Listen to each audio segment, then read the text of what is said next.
Akala ng iba, lalo na mga lalaki sa Pilipinas, pag magjowa ng girlfriend sa OFW ay maraming pera.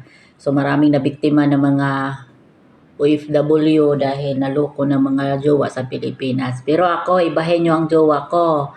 Okay, ibahin nyo siya kasi iba siya sa inyo na kayo magbibigay ng pera. So dito, siya ang magbibigay sa akin ng pera. Bang nakahiga ako, nakachat ko yung anak ko, nanghingi na pang-allowance. Pang-allowance niya this week. So, kailangan niya ng 1.5. So, inisip ko yung jowa ko. So, tawagan ko yung jowa ko. So, yun na nga, kinausap ko na yung jowa ko, lambing-lambingan yan. O, diba? Lambing-lambing, para hingi ng pera, para padala yung anak ko ng 1.5 pang allowance. So, ibahin nyo yung sitwasyon ko sa inyo para walang araw, walang singilan. Joke.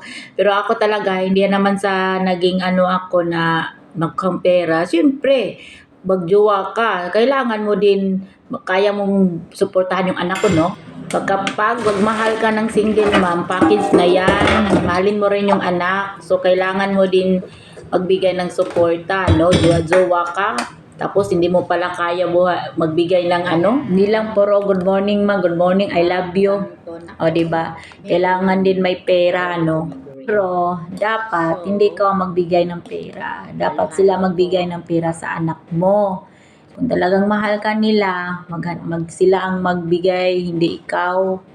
Hindi ikaw magbigay, sila magbigay sa'yo. Ganon yon, Pak Garnern. O, diba? Ayan, o. Magbigay ng 5,000, 1,000, ganon talaga. O, diba? So, ganon. Pag mahal ka talaga, hindi naman sang mukhang pera talaga, ganon. Ayan, tinapay. Normal lang yan. Magbigay yan, sila magbigay sa'yo. So, salamat sa love ko, sa papa ko.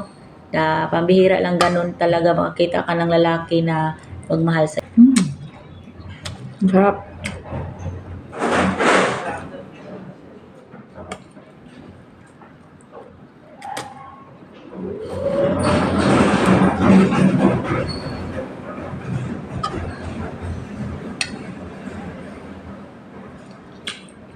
So, ganito ang buhay abroad. Kalang iba. Madali. Ito lang, ang OFW, pag may ganito na pagkain, masaya na. Diba? Buko.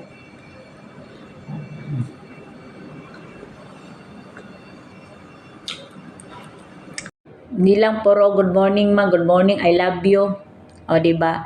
Kailangan din may pera, no? Pero, dapat, hindi ka magbigay ng pera. Dapat sila magbigay ng pera sa anak mo. Kung talagang mahal ka nila, sila ang magbigay, hindi ikaw. Hindi ikaw magbigay, sila magbigay sa'yo. Ganon yon, Pak Garnern. O, diba? Ayan, o. Magbigay ng 5,000, 1,000, ganon talaga. O, diba? So, ganon. Pag mahal ka talaga, hindi naman sang mukhang pera talaga, ganon. Normal lang yan. Magbigay yan, sila magbigay sa'yo. So, salamat sa love ko, sa papa ko. Pambihira lang ganun talaga makakita ka ng lalaki na magmahal sa'yo.